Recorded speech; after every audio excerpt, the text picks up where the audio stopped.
No, this is Air Europa. I've Mhm. wanted to fly it because they fly from the U.S. and they got a decent. They have decent availability, I think, out of JFK, and they have a decent business class cabin. This was like booked through, I think, my Capital One Venture X or Business Venture X, and it ended up costing like $25 per person. A lot of people I talked to That's were pretty sort damn of like, cheap. yeah. They That's were like, really cheap. why don't you take the train? I'm like, for $25, why should I?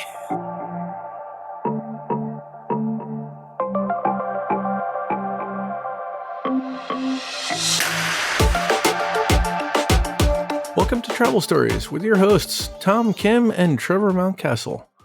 This week, this episode, we talk through a Memorial Day trip. Tom, unfortunately, this year, only one of us had a Memorial Day trip, even though I tried to prod you. Well, I mean, I went somewhere, but it wasn't on a plane. Well, where did you go? Well, I went to the Chesapeake Bay to go fishing with my nephew. So Okay, that counts. That counts.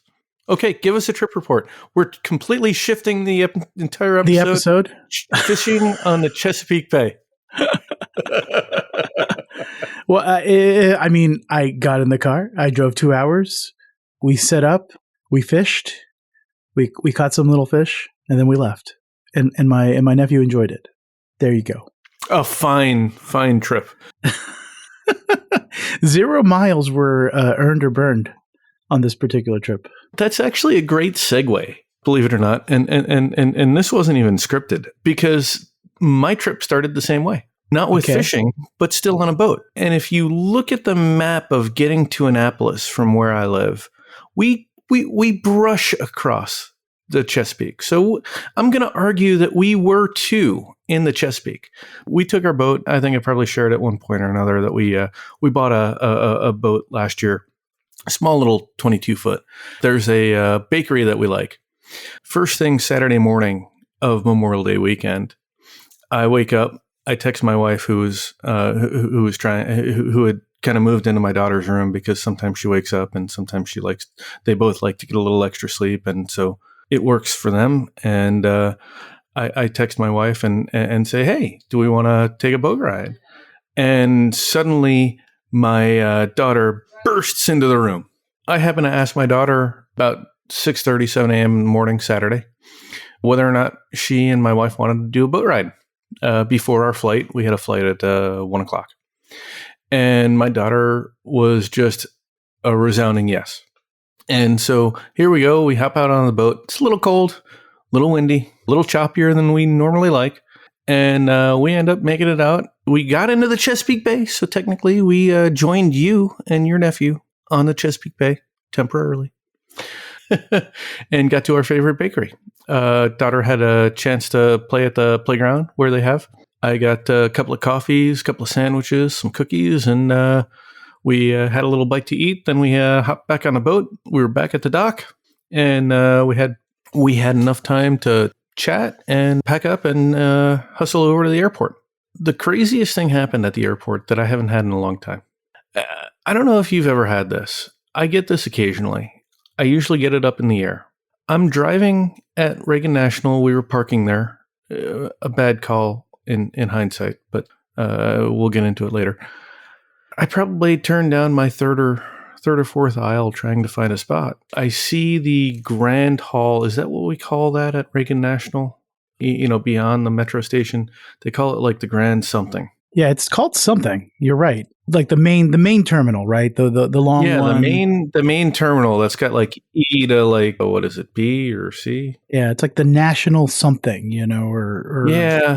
I'll just call it the Grand Hall for this purpose because we'll figure it out eventually. Exactly, and I just saw that, and I just had a wave of calm. Now, mind you, just for everybody on here, yes, we've done trips since January, but this is the start of our first international long-haul flight since January. And for longtime listeners, you probably know this is almost a record. The actual record was during COVID, which was about 377 days between international flights for me. And even that 377 days, I think the flight was to like Puerto Rico. So it's probably even longer than that for a true long haul. But still, January in Australia to now or Memorial Day in Spain, that's a long time for me. And so I had this momentary wave of calm and just centering. And it was amazing because like normally I'm like driving around the stupid Reagan-National parking garage saying, where the heck is the space? Come on. We got to get there. We got to get to the lounge. We got to do this. We got to do that. And I was just totally chill. And it was almost like a gift because I make this turn and I just happen to see out of the corner of my eye a spot that might be open. And it's one of those unique areas where like you turn left, it's right around where the circle type exits are. And you turn left and you can't go right. And so I turn left, I back up, and I slip right into this perfect spot. And we hop out and we have just kind of a relaxing walk to the to the terminal. Saturday of Memorial Day weekend, I was astonished. If there were 20 people at TSA that were actually passengers, I would have been surprised. Mind you, this is midday, 11:30, give or take. It was not what I expected after seeing all of all of our friends, and I'm sure Tom, you saw this as well. On Friday, like everybody's like, "Oh my God, this is like Armageddon." Did you see that? Well, I mean, the media likes to play up that stuff. So yeah. So I mean, that's probably, you probably pick any Memorial Day Friday and they'll be like, "Oh, craziness at the airport," This wasn't media. This was like people in our friend groups.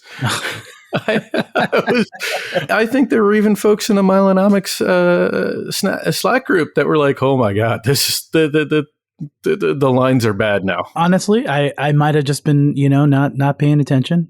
But by the way, I think National Hall. I think it's called National Hall. Okay, it doesn't sound as amazing.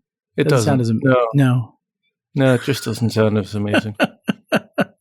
You're gonna go to MWA and do the suggestion box and be like, you need to call it the Grand Hall. Yeah, it's got to be the Grand Hall. It is a very grand hall. They've got flags hanging from it. They put the trees in around the holidays. I mean, it's a grand hall. It needs to be elevated to grand hall status. Okay. Anyway, okay. We're through security. Okay. Yeah. Let's move things along a little bit here, Trevor. I think there's like 2 listeners left. Ooh. The barbs have come out early. And they came out early. They did. Wow. Yeah. So we actually went to the Centurion Lounge for once. Oh, okay. Our parking situation was so bad that we always start at the American end and then we end up at the Delta end. And so we ended up at the Delta end. And well, wouldn't you know, when you go through security at the Delta end of the parking garage, the Centurion Lounge is just to your right, versus where if you go to the American end, the Capital One Landing Lounge is just to your left. And so we go to the Centurion Lounge, and it was actually particularly spectacular. Not too crowded, huh? Not too crowded. Nice food. Was just an unusual situation. Like to find the American Express Centurion Lounge uncrowded. Like that's got to be a very rare situation. Yeah. So we get into the Centurion Lounge, and it was fairly quiet. No issues. Decent bubbly and decent food. I do love their cookies. Oh, that's true. American Express knows how to do a good cookie. But again, not very busy. And so while we were at the Centurion Lounge, I went ahead and did the old Capital One, reserve or put me on the wait list. And I was surprised it took like 10 or 15 minutes for us to finally get the, hey, you can come. Oh, and okay. Then they give you 10 minutes. Talk about an unfortunate thing. So as we're recording this, it's a few days after they notified Venture X card members, you don't get guests, I think, and your authorized users don't get access to the Capital One lounges or Priority Pass without paying, I think, $125 fee. It starts in 2026, though, right? You still got the rest of the year? I think so. I don't know. Everybody except for my daughter has a Capital One card, so I wasn't terribly concerned because I figured I could just use her cuteness, but that's probably not going to last as long as I'd like. I mean, don't get me wrong. She's going to be cute forever, but, eventually they get too big to look like they're two. Yeah. So anyway, we end up hustling over to the Capital One Landing Lounge, and we've been there probably 3 or 4 times. And I have to say, every time I've been incredibly impressed. This time, the incredible opposite. So it takes a couple of minutes to get in. We get seated. We waited 15 minutes before we saw anything, and we only had 20 minutes. So I had a beverage. My wife had a beverage because I got up and got it for her. My daughter had a beverage because I got up and got water for her. We ordered probably like 10 tapas, and only a couple of tapas came, to the point where we were like piling them onto my daughter's strollers as she's got a little tray. And so she was enjoying the tapas as we were walking to our JetBlue flight. It was really unfortunate. I was pretty disappointed with that experience with Capital One Landing. I guess your adventures continued, right? I just now heard, I guess I wasn't 100% sure, but it's a JetBlue flight, I guess, that you took on your first leg. This is like one of the first JetBlue flights we've taken in a long time. And it was a precursor, right? So I think I shared on a previous podcast that we had gotten JetBlue from from Boston to Madrid. And this is a brand new flight. We were on the 3rd flight, like literally the 3rd flight out of Boston to Madrid. And it was so cool. I'm jumping ahead here. JetBlue up to Boston. Super easy. Burned points. I can't even remember how many points they were. I've been sitting on about 90,000 JetBlue points forever. So I was sort of like, okay, whatever. I just want to get rid of them. I know that that's not, and this is a topic that we talked about, and I think I punted over a draft agenda or draft show note for a future episode on this one. And in fact, I'd love our listeners' opinions here because it'll fuel our future show. But I was of the opinion, I was looking at either Alaska, I was looking at cash, I was looking at JetBlue points, or even United points. And I was like, you know what? These JetBlue points have been sitting here for like 5 years. It's not the most efficient, but I'm just burning them. How does that make you feel? Well, you made use of them, right? So it sounds like a good deal to me. Maybe it wasn't the most efficient or you weren't maximizing, but you know what? You don't always have to maximize, right? It felt a little freeing. I'm going to be honest with you. And I say that as a guy that between my wife and I are sitting on 240,000 Korean Air miles that predate the pandemic. I mean, like the 240,000 Korean Air miles go back to when Chase stopped transferring to Korean Air. It's been a long time. Yeah, exactly. So we have some balances burning a hole in our... That's not the point of this podcast or this episode. So anyway, we get up to Boston, and I have to say, Boston Airport is so much nicer than I remember. They've got a number of lounges. It's all connected, except for, I think, Terminal A. Sorry for Delta. Although Delta has a lounge in Terminal E as well. And so we make our way to the Chase Sapphire Lounge. And mind you, we fly up at 1. We arrive probably somewhere between 2 and 3. We took our time, so we probably got there about 3:15. They turned us away. Oh, really? It was too far away from your departure time? This is something that was really conflicting me. Oh, but you were connecting. But I guess, was it on different tickets? I guess, is that what the problem was? I don't think they care. They didn't care whether we were connecting. Oh, really? They just said you can't get in more than 3 hours out. And this is where I was conflicted, right? Because in my head, I was like, okay, well, why don't we just wander down to the E-gates where the international lounges are, and we'll just see if we can get into one of those, or the Priority Pass. Well, we got turned away from the Priority Pass lounge. There was at one point where I was like, okay, well, why don't I just book a Delta flight? But because, and you'll laugh at this, because I still have a Delta award that was booked either out of Bali or Bangkok to Paris, because we were talking about that for our upcoming trip. I still haven't canceled that. I didn't have enough Delta miles to be able to just book a throwaway flight.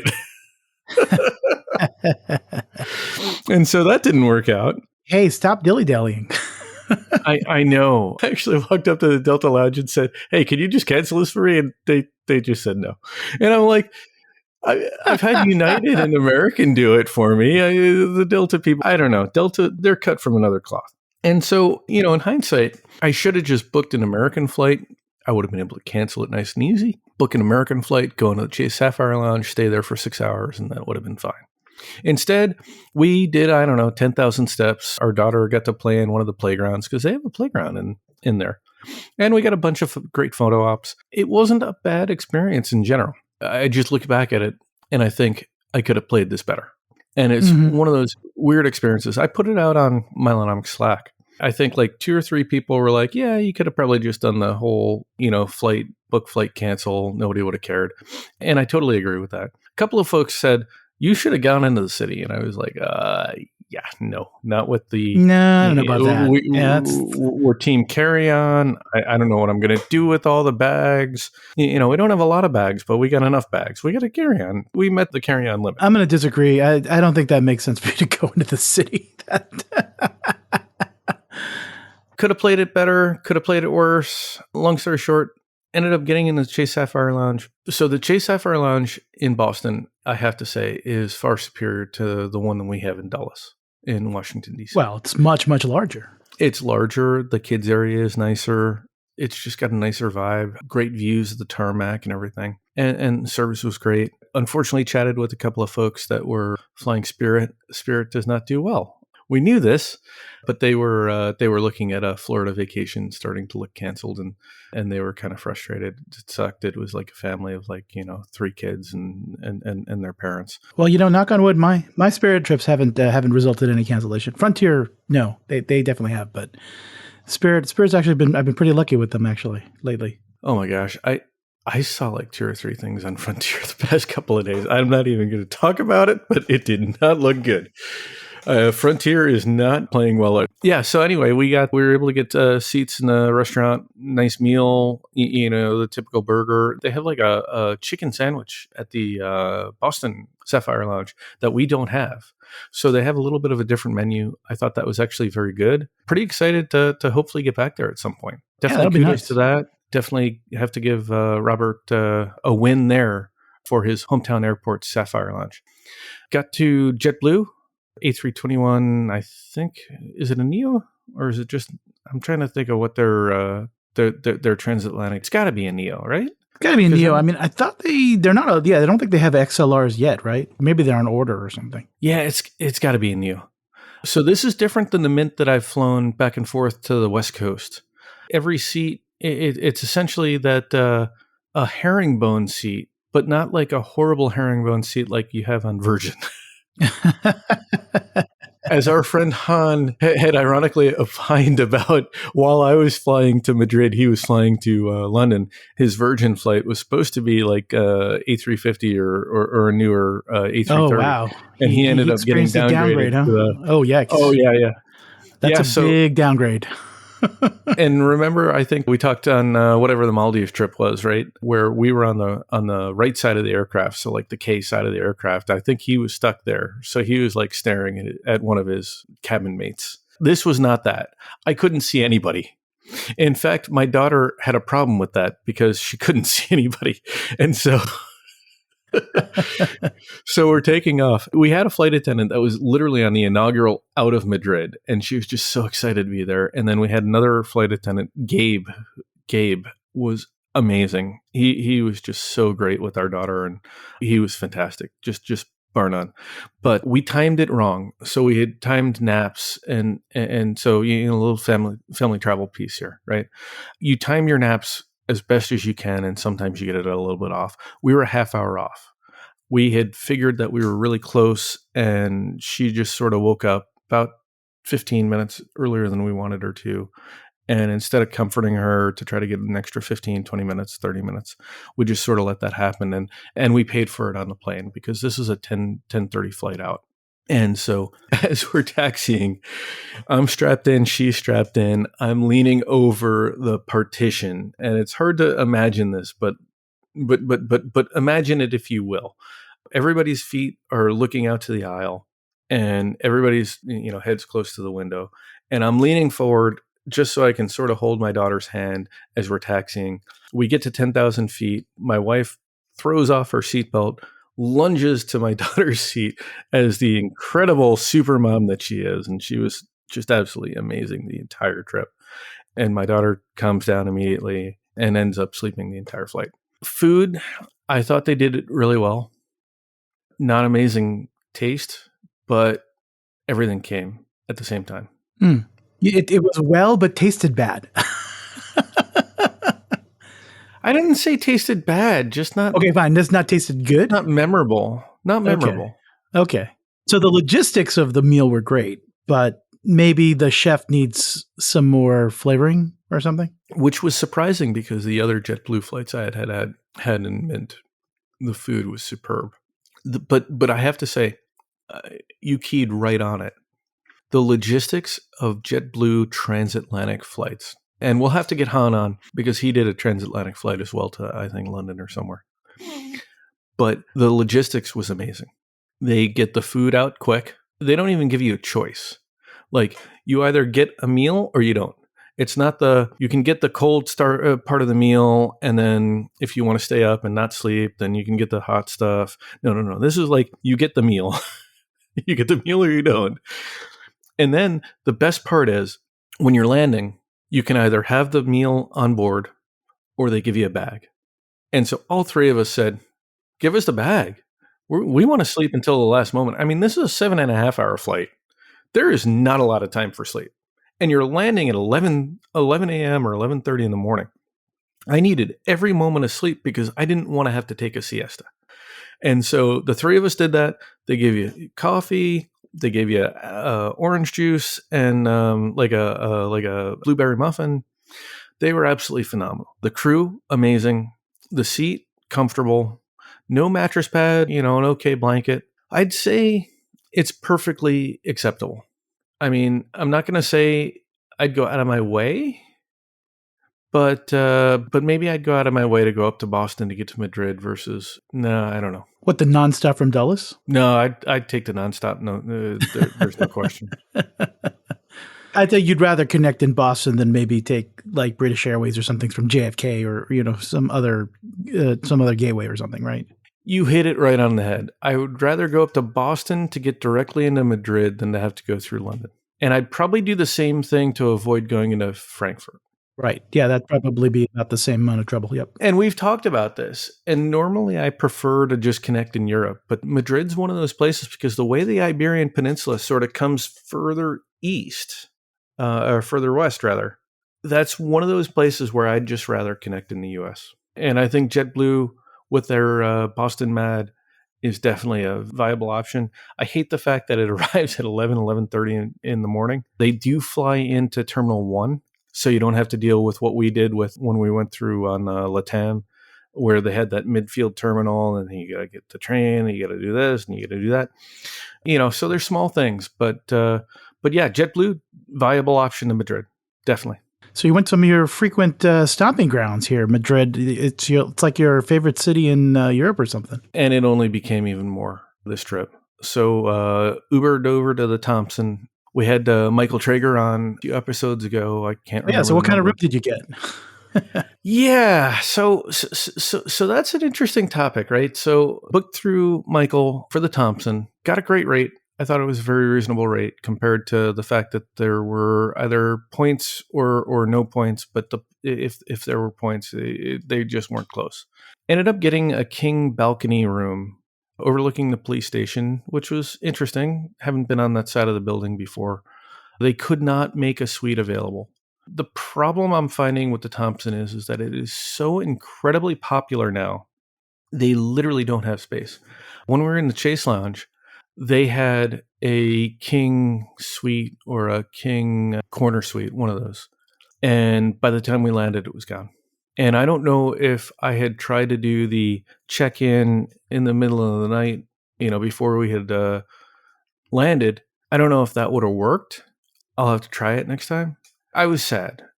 The room was wonderful. The room was truly wonderful. But I guess there weren't any, standard suites available for you to confirm ahead of time? No standard suites. I mean, literally, there was one single suite a day out. One single suite available. And there was probably only like 2 or 3 rooms in the entire hotel. That's how popular this hotel has become. And unfortunately, I think that means that I need to start looking elsewhere. The good news is that we did start expanding our grounds, so to speak.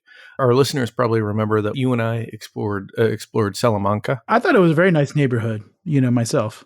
And we found a nice little playground that we could sit at a cafe, and our daughter could play at a little play park. And I took my wife to to that Argentinian steakhouse for her birthday. Oh, okay. She loved it. Turns out that where we wanted to go for another night, so we went first night to the Argentinian steakhouse for dinner, knocked it out of the park. Second night, we went to El Calamar. So El Calamar is nothing special, but it's in a nice little square with another restaurant. It's very near the Nun Bakery. Remember the Nun Bakery? Oh yeah, the one that we went to. Yes, yeah, I do remember. Yeah, and they've always had nice bocadillos, little sandwiches, and the nice gin. They're only probably about 5-10 minutes from Plaza Mayor, and so we went there second night and had a wonderful meal. And turns out that there were a bunch of locals playing, and so we let our daughter just kind of run around with them. And one of the little boys that was there, she enjoyed playing with, and it turned out that little boy and his family lived in that literal square. Oh, okay. And it was pretty cool. Mother was Italian, and we chatted a little bit, and then they had to go home. And of course, we're sitting there. And I'm sure this is not theirs, but we're sitting there and we see them go into the little door on the square, because it's literally part of the square. Probably about 10-15 minutes later, a Ferrari comes out of the garage, and I'm like, oh, I guess this is that kind of an expensive place. Interesting. Yeah, I mean, we ended up seeing the little boy and his parents a little later. They were sitting at the other restaurant, not the one we were at, probably because there was better shade there, but cool little place, this El Calamar in Spain. Let's see, what else did we do in Spain or in Madrid? We went to El Retiro Park. It's like a big park. It's think of it like Central Park for Madrid. Okay, so nice big green space. Yeah, a lot of green space. Pretty nice. Some play parks. Definitely a place that we'll probably go back to. But I'd just say, yeah, nice place to see. Play yards, beautiful. They had some beautiful, I don't know, would you call it arbory when like they do like the pretty bushes and the trees that are like, really kind of, Edward Scissorhands? Maybe not. Okay. So topiaries, right? Topiaries. There you go. That's it. Topiaries. And so that's only a few blocks away from the Prado. So we did that. Of course, we went to Rincon de Jose. Well, as one does, Yeah, we walked in there and they recognized us. I mean, it's not like you don't frequent the place often enough. Once a year. Okay, maybe a couple of times a year. Well, it has been less than a year. It has been less than a year. No. It's funny. We were there in May. Oh, okay. So it was a little over May. A little over. Oh, well, no, but we were there in October. Oh, okay. You're right. I'm pretty sure they recognized my daughter. Okay.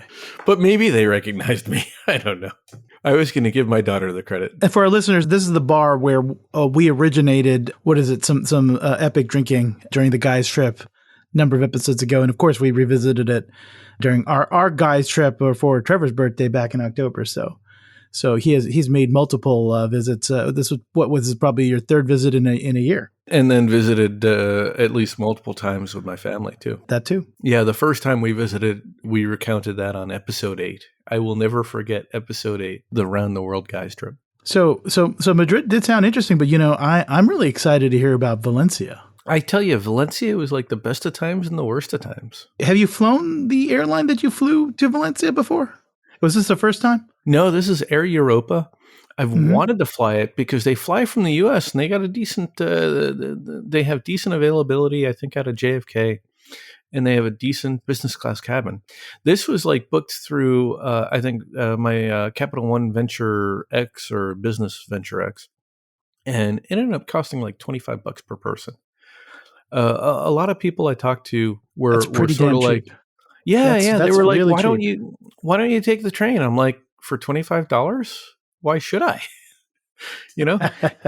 And we were able to go to the lounge. We ended up going to the lounge that you and I went to, as well as the other lounge. I think you remember the two lounges in Terminal 1 or 2. The first one is where we went with that long lounge, and then there's a second lounge that has like a It's sort of like the mothership because you go up, and that was kind of cool, I thought. You had a nice view of the gates. It's funny because we went to the first lounge and they were like, no, you go to this lounge. You'll enjoy this better. And it was particularly funny because the first lounge, I spoke almost entirely in Spanish, completely misunderstood them. Like, they hand me my boarding pass back and this and that. And then we start to walk in and they're like, no. Yeah, go that way. So it was like, the interaction was completely in Spanish, but I completely misunderstood them. Well, that was your problem. That was your fault. No. It was totally my fault. Look, my Spanish got better and better and better on this trip. I have to say, like I was translating for my wife. Like she understands, she hears it and she understands it. I think I end up just speaking it a little bit better. And I'm not saying that I'm good. Any of our listeners think that I speak fluently. I can figure out where the bathroom is. I can order a variety of drinks and food. I can ask for the check. Mucho gusto, Trevor. Mucho gusto. Oh, there you go. No, I've actually flown Air Europa transatlantic business class. Did that back flying out of Madrid a couple of years ago. And it was reasonably nice. It's a reasonably nice airline. I'm kind of actually wondering what happened to them because they were going to get bought up, I thought. I think they were going to merge with Iberia maybe? I think that got all scuttled not too long ago. I thought they were still associated with either One World or I think they're still a SkyTeam airline. Like I think they still are. Are they we need some producing going on here because I thought I saw them for American or Avios miles. I'm going to go ahead and correct myself and say I was right. Or I'm going to correct you and say you're wrong. But anyway. They are a SkyTeam airline. I feel like, but then maybe... Then how could they probably partner with somebody in the One World, but that's not the alliance they belong to. Okay, this is throwing me off because when I saw them, they were more either in the American or the Avios frame of cost, not in the Delta frame of cost. Maybe it was Virgin, but I felt like because Delta like you can't go anywhere for under 100,000 points. Well, I mean, I think if you're in Europe, France. I think if in Europe and you're using your Delta Sky miles, I think you might be able to. But that's a whole nother topic. Okay, we're gonna set that one aside. I think we're gonna set that aside, and we'll come back to Valencia, which is a city that whatever I hear, I think of oranges or something. Yeah. Oh my God, they had such great orange trees. Believe it or not, I was so tempted. We were walking a number of times. They have these little parks in the middle of the streets, which is beautiful, very similar to Madrid. And they've got these orange trees and the Valencia oranges. Every time I'm like, oh, I could just pick one out. And my wife said, don't, you can't, don't do that. And so we never got to experience a natural Valencia orange. I'm sure you could go to the store and get one or something, or I'm sure there wasn't a local vendor of some sort for you to partake? I'm sure there was. We just didn't see it. Okay. So there's a ton of things in Valencia, and we missed one of them. Okay. And I'm so disappointed about missing one. What did you miss? What did you miss? We missed the beaches. Oh, it's a seaside town. I'm not going to have to do some on the fly producing here, and I actually bring up a map because I don't even know where Valencia is. Oh gosh, it's along the Med, I believe. Okay, let's not call me completely wrong. I believe it's along the Mediterranean. I was pretty impressed.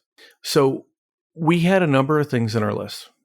One of them was, and I'm hoping that I can pronounce this properly, is a Musée de Ciencias Príncipe Felipe, Prince Felipe Science Museum.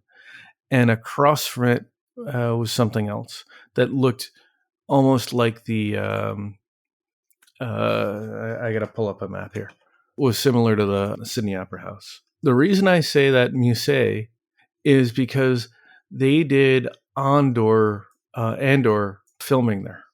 And it was amazing. I don't think that was the only one. This is a building that has found its way into multiple movies and shows because of its architecture.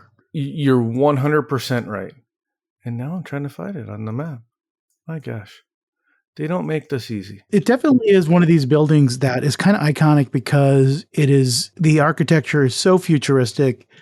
it really does look like it is out of place in this century. It truly is, and it was amazing. It was unfortunate that they were renovating one of the pools, so I didn't get the greatest photos. Oh, okay. So it wasn't quite as scenic as you might see in Andor, or they portray it as the Imperial Senate, I guess. Exactly. But I mean, my gosh, it was just like you're in this area, and it feels like you're in another world, and it was just so impressive. I was really, it was just one of those really cool places. It says it's in the city of arts and sciences. I guess there's a district of Valencia that seems to have a number of different.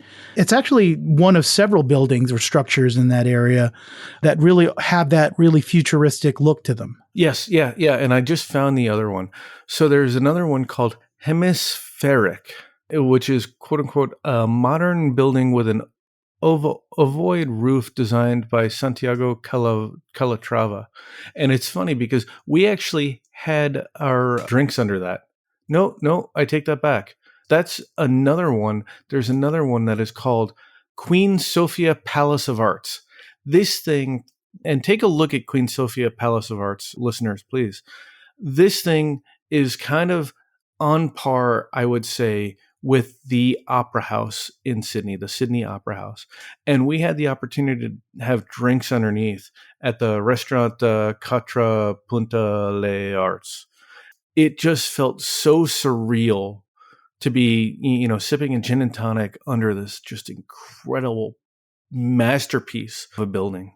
I don't know if you were able to pull that up, Tom, but I was able to pull up the Wikipedia article about it, and these buildings have been ones I've seen in a number of different movies. Whether it be like Doctor Who, or Westworld, or there's been just so many different movies that have kind of used these as backdrops, just because they're very otherworldly and futuristic, and just make really interesting stand-ins for either the future or a different planet, just because the architecture is that distinctive and different. I really do look forward to going. Hopefully I will make my way to Valencia at some point in the future, but it's exciting. When I heard you were going there, I was like, yep, make sure you go check out the Imperial Senate and enjoy. And I'm glad you did. And the pools really just make it otherworldly too. I mean, one was obviously drained. They were trying to renovate or repair it. But the other one just sort of really just made the whole structure pop because of the reflections and everything. I don't know. Oh, yeah. Just felt so cool, right? I mean, I'm not like an architecture buff, but like I love good architecture. I just, I'm just not an academic about it. Well, you don't have to be. I mean, I think good architecture, when you see it, I mean, it's something that, and you feel something, right? It's not just a box of glass, it's something that you look at and you appreciate it because it's a work of art, right? And, that is one of the, I find travel is one of the things that I love most about travel is the ability to see all the great, artwork that's out there that ends up being buildings, right? Whether it be, some of these amazing airport terminals or, structures like this in Valencia, that is one of the great advantages of travel, is to be able to see some of mankind's amazing achievements in the arts, and architecture is definitely one of them. So well said. And all three of these pieces are just absolutely incredible. Another one that's incredible, I thought, was our hotel. We stayed at the Palacio Santa Clara.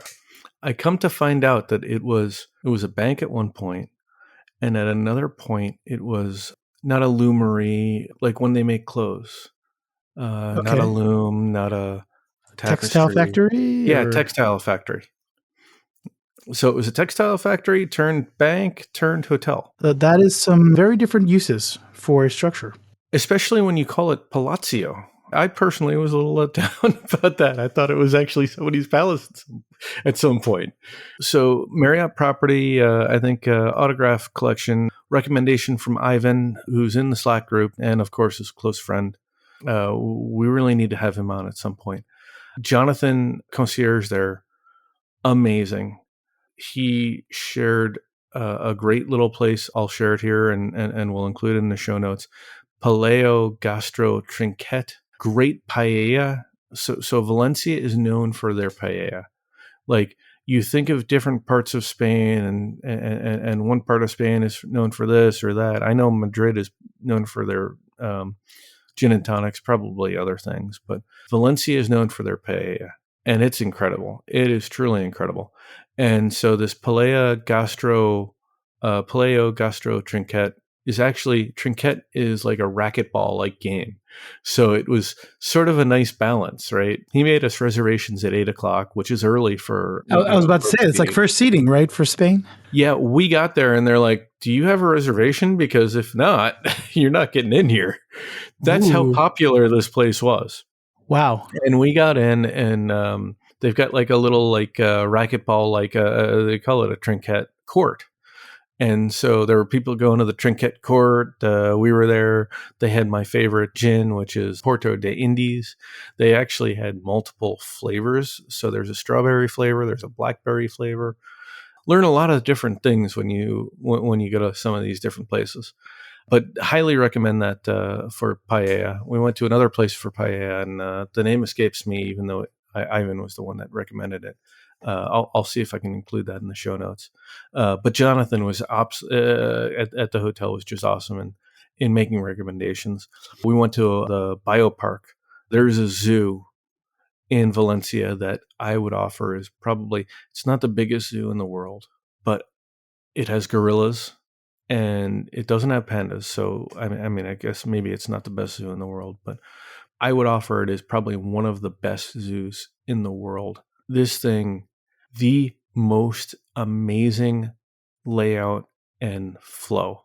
Like, you don't think of zoos and you think of how well the flow of people go or how well thought out everything is. This was probably the best zoo experience I've ever had.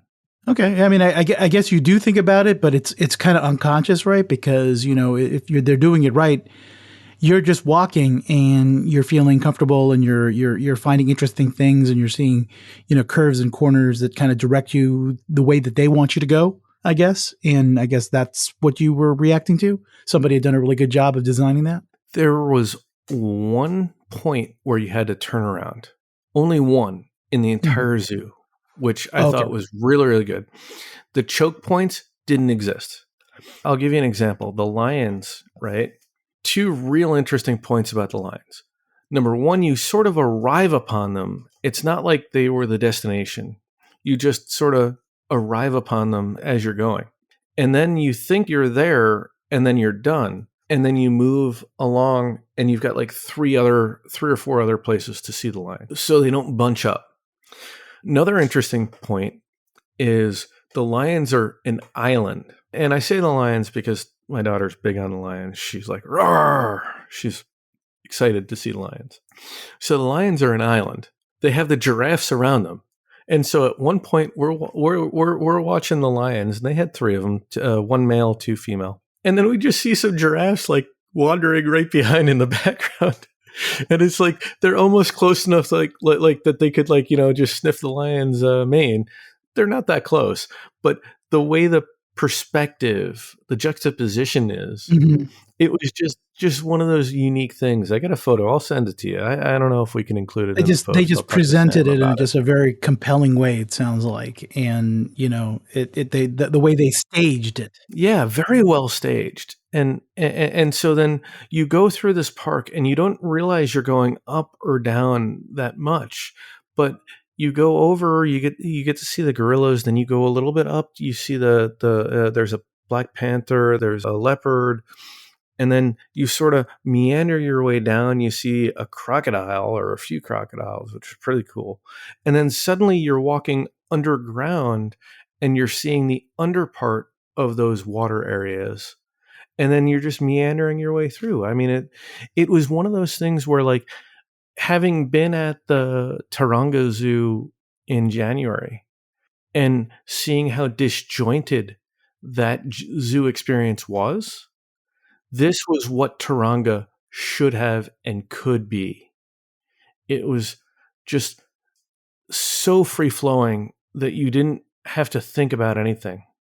You just follow it at all. Sounds like the design arts in Valencia really made for an enjoyable trip for you, because it sounds like another architect somewhere has kind of done their job amazingly in another part of Valencia to kind of aid your enjoyment. Yeah, I mean, that stuff just doesn't happen. I mean, people think that through, right? They design that experience. I've never seen something designed so well. I mean, I've been to the Singapore Night Zoo, even the San Diego Zoo, which I would argue that a lot of people would say is probably one of the best in the world. That doesn't even hold a candle to this biopark, Valencia. How large was from it? a flow standpoint? Was it a pretty urban zoo where they didn't have like a ton of real estate, like, or was it pretty sparse? So there's this big park that goes through Valencia, and the zoo is part of that park. Okay.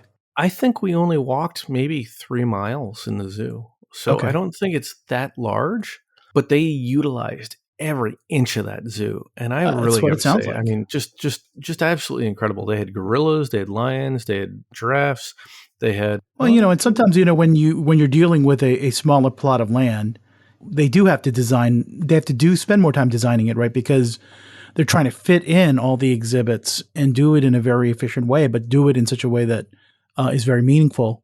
And, sometimes it's the geography kind of underpins some of your experience. I mean, Taronga, for instance, it's very vertical. Like the elevation changes pretty drastically throughout that park, right? Because basically on a hill, if I remember correctly. Yeah, but they could have. Having been to this biopark, they could have done it so much better. Yeah. Oh, kills me. Because I mean, and Taronga has so many other really cool things like the kangaroos, the red pandas, etc. I mean, yeah, no. Bottom line, if you're going to Spain, put Valencia on your list, and if you've got kids, put the biopark in Valencia on your list, because it's about, I think we paid about €60 we ended up spending 3 hours, give or take. You could spend more. Not for one person, for the three of you, right? So yeah, for the three of us. Okay, I was going to say €60 for one admitted sounds a little high, but no, I think kids under 4 are free. Got it. So we didn't pay for my daughter, but I mean, you could stay longer, see the aquarium, see the aviary, all that other stuff, but I think it's time well spent. You had some interesting visits, but I mean, I think you had some unplanned events happen on this trip to Valencia as well, didn't you? Like there were some various, obviously, points of interest that you planned to go to, and then there was some other unplanned stuff. So I think it was Thursday, they had some protests. And what is with you and hours of these kind of disruptive events? You seem to run into a lot of disruptive events in Europe, I have to say. Just lucky, I guess.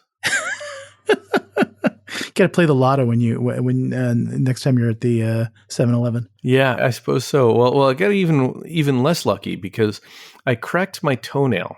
Yikes.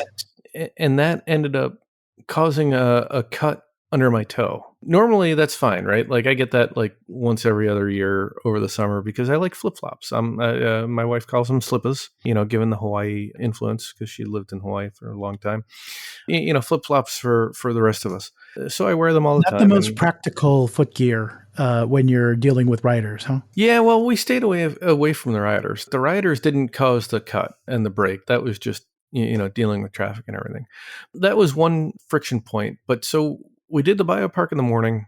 This is the same day. We have a nice beverage just off of the main square, main plus. My wife got a coffee. I got a gin and tonic, as I'm known to do in Spain.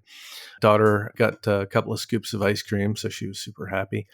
And I start to see a bunch of T-shirts walking toward the square. And they've got, provocative, maybe not provocative, but like, things that would lead me to think that they were participating in the protest. And so I start to, nonchalantly look at my phone and try to figure out what's going on. And at the same time, my wife is starting to hear more and more volume from the square. And so we figure out it's about 6:45 and it's this protest is starting at 7 p.m. and this protest is starting about 200 meters away. And so now we're sort of at the point, okay, well, we're going to finish our drinks. We get the guy to give us our tab. We were a little frustrated because he gave like 3 other people their tabs before us, and it's like we're the one with a young child. I don't want to pass judgment, but that frustrated me because, okay, a couple, yeah, you guys are fine. You got a young child, let us move. I always feel like maybe that's a bias I have. Kids, they lose interest. They need to move. Give us a little bit of a break. We end up moving on, and then the helicopter comes. And there's a helicopter over, and we're sort of like, okay, well, do we go right? Do we go left? I knew what the overall protest path was going to be, but as I'm navigating us to what I think is outside of the protest path, we see these, what do you call them? Tommy wagons, or what do you call those police vehicles that are clearly made for, not the SWAT vehicles, but they're made. They got the gates on them. Anyway, you get a lot of police vehicles, right? So we go far the other side of that, and we're not finding anything to sit down and eat. And so what we end up doing is if where we started was 12 o'clock, we ended up going all the way down to about 6 o'clock, slowly navigating around the streets, around the blockades and stuff. It was interesting to watch, right? We didn't actually get into any of the protests, thankfully, but we saw the helicopters flying around. We saw all the police, pushing north and everything.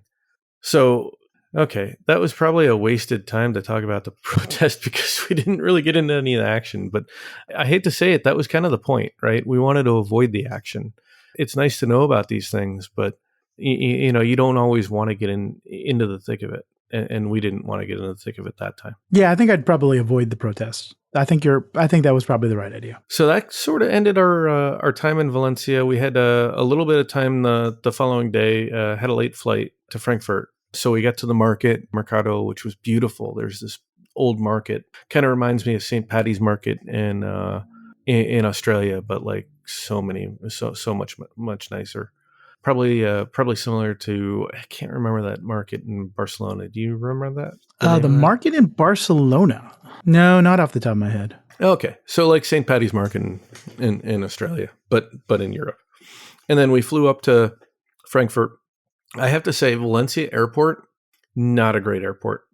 They have a lounge, which is wonderful. They only have limited jetways. So when we flew in, we had to use airstairs. We flew out, thank God we had jetway. But as we're walking in the lounge, my gosh, it looked like refugees. And I don't know if it's because it's kind of a vacation town. And again, we didn't get to visit the beach. So we missed a big part of Valencia. But people are sitting along the walls everywhere. We're sort of meandering, people in their luggage just to get to the lounge. It was one of those weird experiences. So basically, the terminal wasn't large enough for the volume of people? Well, yeah, if you want to make it so simplistic as that, yeah, that's exactly it. Try to add a little color to it. But you could just say that it was not large enough for the number of people. That sounds like what it was.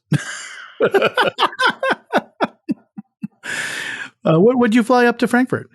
What airline? Lufthansa. Lufthansa, not terribly exciting. It was a economy flight for us. I mean, it's your. How dare you fly economy in Europe? Well, I mean, come on. I mean, even the business class is essentially the same seat anyway. So yeah, exactly. I mean, it's the difference between having wine or not having wine. Late flight, we landed around 9 or 9:30. Made it over to the Sheraton. Sheraton was super cheap. Was able to use yet another. So the Palacio Santa Clara and the Sheraton, I was able to burn almost all of my Marriott certs. Oh, nice. Which, to be honest with you, on an annual basis is a feat of strength for me. I agree with you. I actually need to I have to remember to use my free night certs this year. So have not knocked them out yet. It is so hard to find a hotel you can use a 25 or 40K cert at. Yeah. So, yeah, really happy with that. I will say that Sheraton number one.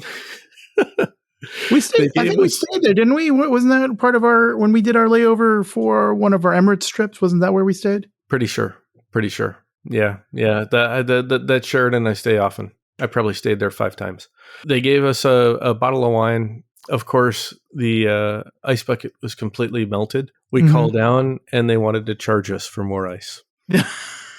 And and that is my experience with Sheridan's. We ultimately went down to the restaurant, and of course, that was our like third most expensive dinner in the entire trip.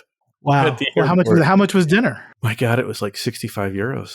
I couldn't believe it. Okay. I had a glass of wine, my wife a Coca Light, and we had like 2 entrees. And I was just like, how is this 65 expensive? euros. Yeah, Like, I that's mean, not a little expensive. That being said, $65 at a U.S. restaurant is not unheard of for 200. yeah, but we had like a paella and 2 gin and tonics for less. Well, that's kind of like kind of comparing, having dinner in, I don't know, someplace in, I guess I have to make up a low cost city. I don't know, in Cleveland versus, LaGuardia Airport. Even in Madrid, I mean, at Calamar, I mean, we ate like kings and we didn't pay that even much. that steakhouse when we went in, I thought they were very reasonable, compared to what. They were. Reasonable. I mean, I think we got a bottle of wine each night, which pushed us over 100 euros. But had we not had the bottle of wine, I mean, it would have been, far less. No. They were amazing. I implied it. We went back twice because my wife enjoyed it so much.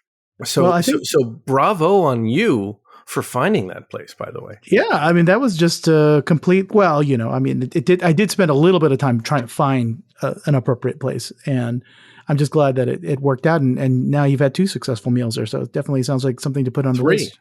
3 successful. Oh, that's you went again. Okay, got it. Yeah, and to be honest with you, I think not circling back to Madrid, but I think we're going to look at that high urgency Hesperia for next time. Oh, nice. I really think that that's a very viable hotel, and I think it's reasonable. I mean, I think when you look at the Thompson Hyatt Centric at like 25 or 30,000 points, and the Hesperia is like 15 or 20,000. Yeah, I think it's really it's a hard proposition. Really, I mean, yep. The metro is pretty good. The city is just so incredibly walkable. Yeah, in Madrid. Yeah, it might not be as good a location for your first time in Madrid, but definitely for that second or third trip, it seems like that neighborhood sounds it's right up a lot of people's alleys because, at that point you're looking kind of for that, atmospheric, experience, and it's just a nice place to kind of reside. Because it's a very residential area, right? Yeah, and you've got the high urgency apartments if you want more room. I think you really pegged it right. For your first trip, stay over by the Thompson or the Centric. That's probably a better place for you. But as you become more comfortable with the city, expand a little bit out. Salamanca is a beautiful, beautiful neighborhood. They're known for the quote unquote golden lane. So they're kind of like the Fifth Avenue or the Hyde Park or the a lot of the high end shopping. The Vendôme area, in Paris. It's just a very nice area. And we found that there were a lot of families. If you go a little bit inland, I say inland, a little bit in from the Golden Lane, they had that one little cafe with a park. We had 2 or 3 families playing at this playground. And my daughter just felt, just slipped right in. And all the kids play together. She's on a seesaw with one of them. It's just a nice little area. So I'm going to reel us back into Germany. Yeah. And we'll go ahead and utter the word fifth freedom again because I think that's how you ended up the final flight of this trip, right? We did indeed. You can edit that out. Yeah, so for like 50-something thousand points, there was a spontaneous escapes offer. And we see this often. I want to just say this doesn't happen often. Singapore has a fifth freedom flight from Frankfurt to JFK and backward, both ways. They charge something in the 50-something thousand, maybe it's 57, maybe it's 53,000. I lose track.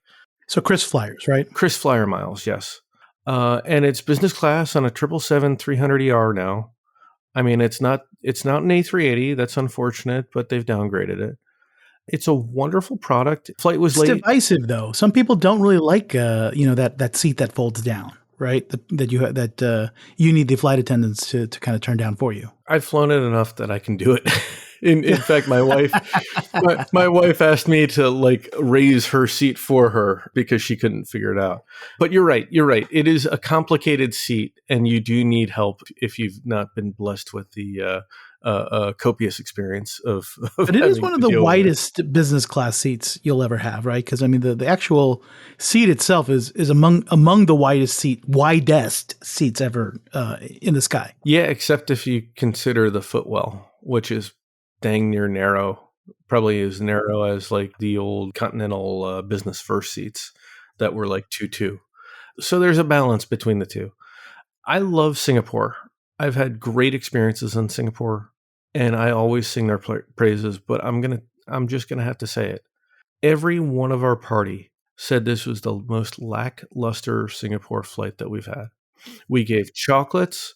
I sat farther back. I was one seat from the way back of the cabin. My wife and daughter were mid-cabin. My wife, her beverage was always full. I had to hit the call button probably 5 times. And that's not because I'm a lush. That's just because they never got that far back to me. The service was lackluster. They were trying.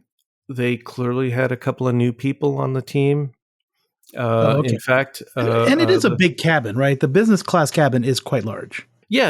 I mean, it's the same cabin that you and I flew with the guys in episode 8, but you were farther forward at the cabin when we were flying from Singapore to Incheon, and I was farther back, and so you probably didn't have the less taken care of experience that I had. So basically, Rose needs to sit behind, huh? Is what I'm hearing. I'm never putting her behind. I'm going to be the one that takes the hit. But you never want to sit that far back in the cabin. That's all it is to it. But yeah, they had some inexperienced people. So much so that one person had a not one but 2 glasses of champagne spilled on her, which was unfortunate because the champagne was pretty good, and one of them was mine. That they were trying to bring back to me. So yeah, the food, even though they had the book to cook, which we did, they did a great job with the kids meal. I have to say they did a great job with the kids meal. My daughter loved it, absolutely loved it, and then ended up eating the adult dessert because it was so much better. They had like a steak, like a filet mignon or whatever they call it. That's not filet mignon, and it was a little bit larger than a silver dollar. No, not a silver dollar. What's what do you call the Eisenhower, the $50 or 50-cent piece? The Eisenhower is a silver dollar. Okay, what's the 50-cent piece then? That's a Kennedy. That's a $half. Is that a Kennedy? Okay, it was about the size of a Kennedy. Piece. Yeah, a 50-cent piece. That's how small this steak was. It sounds so basically appetizer sized, but an entree. Okay, so I'll finish this little bit of a trip report off with, we got out in Terminal 4. Now, I don't know if our listeners know that I grew up in New York. Maybe I know. You've mentioned it before. It's been mentioned. It's been mentioned. So I'm a program manager by trade, and I'm a New Yorker. I gave my wife 4 bullets of what we were going to do. We pre-coordinated it. I dare say we quote unquote pre-briefed it to the point where she knew what things came down and where, because I had to put a bunch of the stuff. I had to put like the stroller and her bag up by her and my daughter, and I had my bag and my roller back by me. So she pulls this stuff off, this, that, and the other thing. We had it all coordinated. We get off the plane and we're working our way through, and she's doing awesome. My daughter is either in her arm, sometimes walking. We're kind of balancing it because, I mean, you're walking about a half mile from the plane to the customs hall. The T4 customs hall where we entered, they had something like A through D sort of regions. And I think you know this. You've been through this, I assume. It turns out that either C or D is the choke point. Global entry is A. And so we're going. And at this point, I have rollerboard, diaper bag on top of one rollerboard, second rollerboard, stroller on top of the second rollerboard. So I've got 2 meaningful bodies of mass that I am pushing in front of me. And I'm coming up to this bottleneck, and I've got somebody in front of me. And I just came naturally. I said, "You're in New York, act like it. Push forward." And the person just looks at me and then just does what I said. But my wife just cackled, laughed. She just burst out laughing. She's like, I can't say I'm surprised, but like it was funny.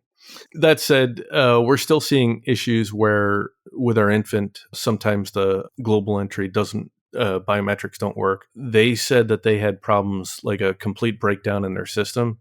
So maybe it wasn't just us, because we saw like 50 other people pushed to that line. For folks with families, definitely would love to hear your feedback. If you've got a young child, our daughter got her passport under 2 months. And so the biometrics are obviously rather different than she is at 3.5 years. But would love any feedback that anybody can share, with young kids, even even a little older, just how the global entry and the using the global entry app works. We've been trying hard. Sometimes it works, sometimes it doesn't. We can't figure out a rhyme or reason. After that, we drove, and we just got New York bagels and just drove home. And that's one of the beauties. I think, Tom, you and I have done this as well. We focus on entry into the U.S. to be within about a 4-hour drive. It'd be nice to fly. We considered flying. Nothing was available. I was monitoring 3 different flights, and all of them were like $200-$300 per person.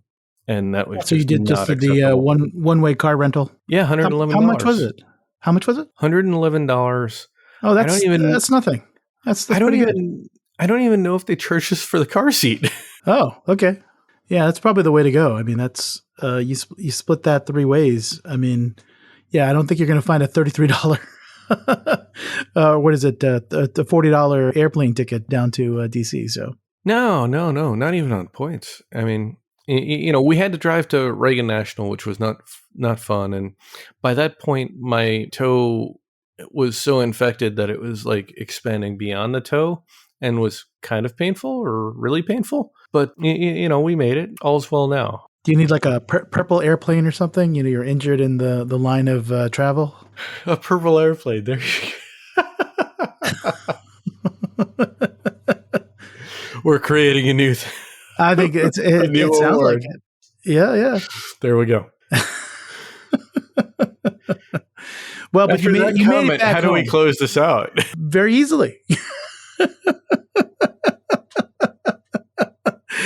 It's probably indication that the episode needs to end. Well, I guess we should say, oh gosh. I guess we should say that's the show. Thanks for listening. And we hope you enjoyed. Oh my gosh. I love it. It's great. I don't even have it. Awesome. I don't even have it. It's awesome. If you've enjoyed this episode, consider becoming a Milenomics Patreon member and get access to even more in-depth miles, points, and travel content and jokes and hilarity. Until then, we hope your next story is a travel story.